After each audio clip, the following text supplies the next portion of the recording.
Hello, hello, hello, everybody. Let me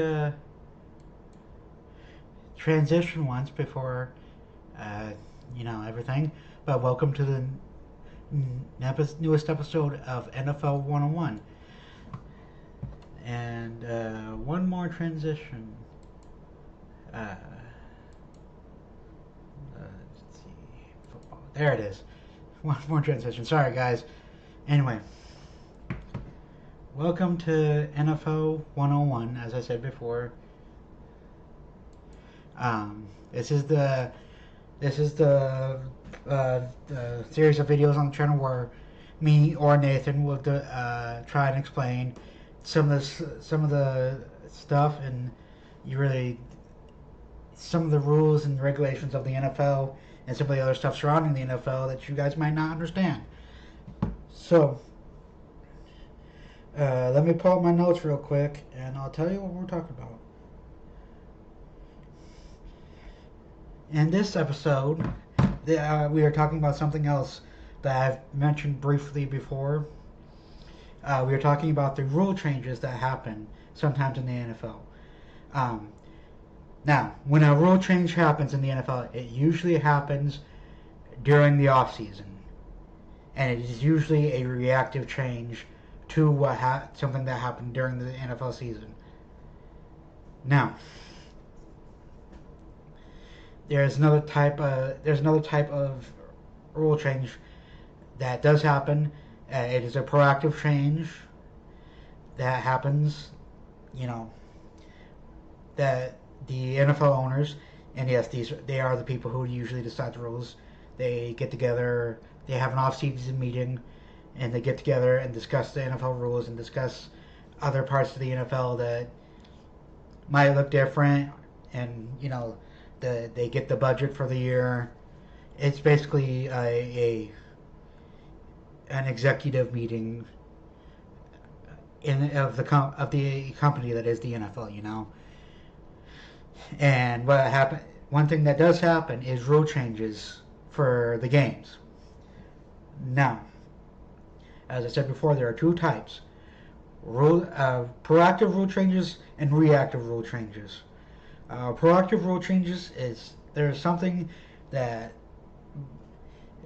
really bothers people. It bothers people, but it's not technically a problem yet. But the NFL sees it as a future problem, so they instate a rule to make sure that when the problem comes, if it does, that when the problem comes, they have a rule in place to deal with the problem. Now, a reactive rule change, and I'm going to be honest, this is the majority of the rule changes that happen in the NFL. A reactive rule change is a change to the rules that happens in response to either one major injury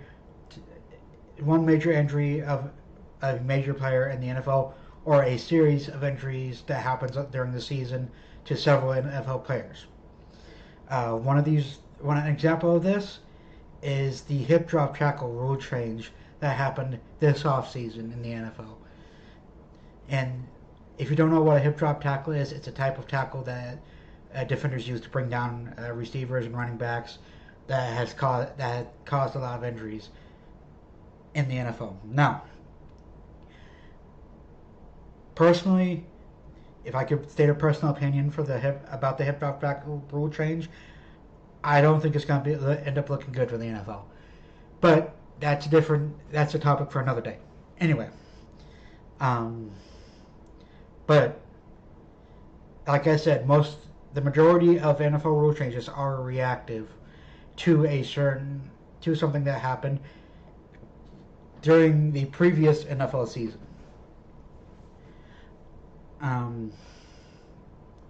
Or they're reactive to something else, like outside the NFL.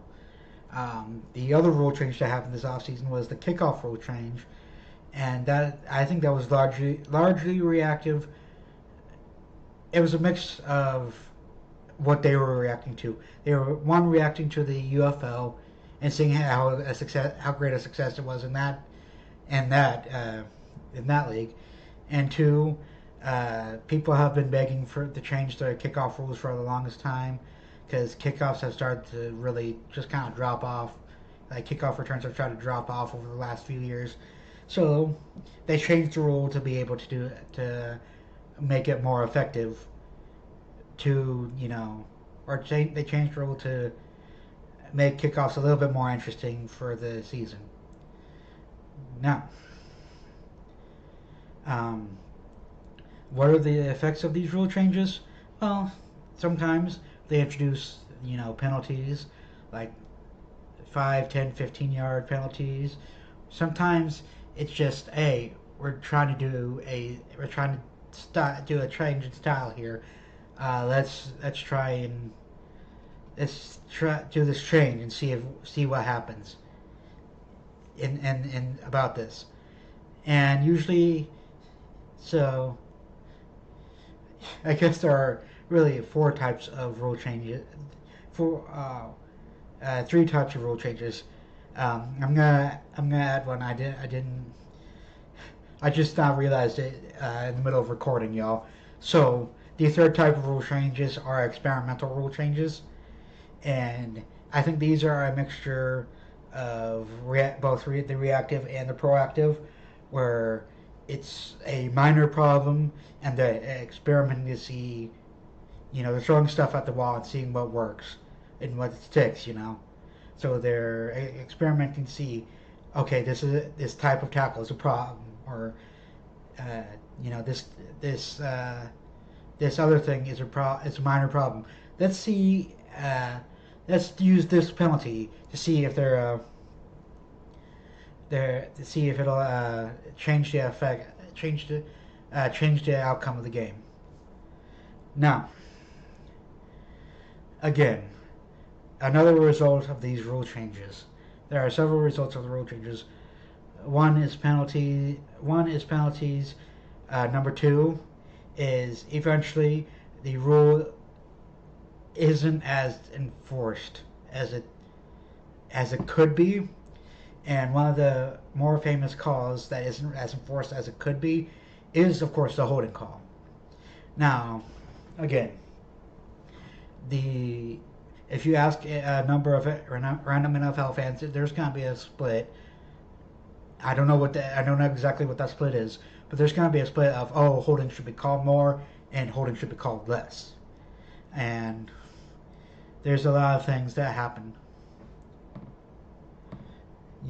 There are a lot of things that are going to be able to that are going to happen, and that happen because of the holding call.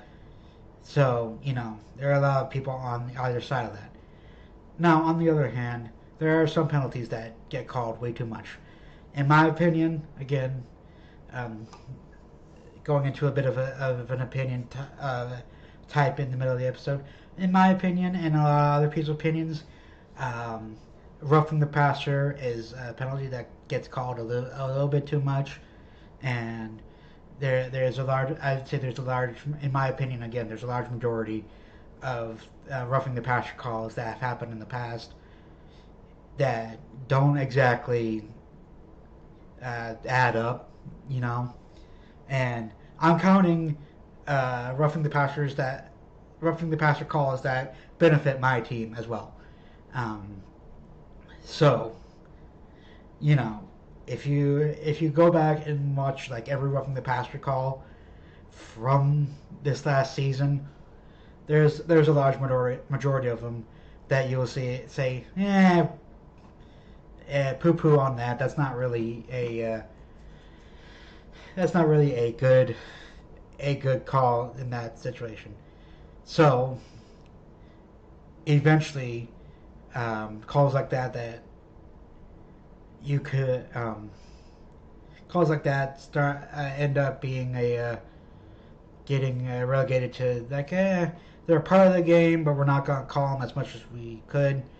Um, no, I don't know if roughing the passer call will get that far, but holding is definitely in that category of we could definitely call this more than they do, you know.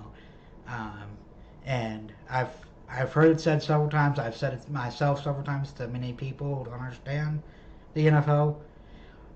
a holding call could be called on every play in the game.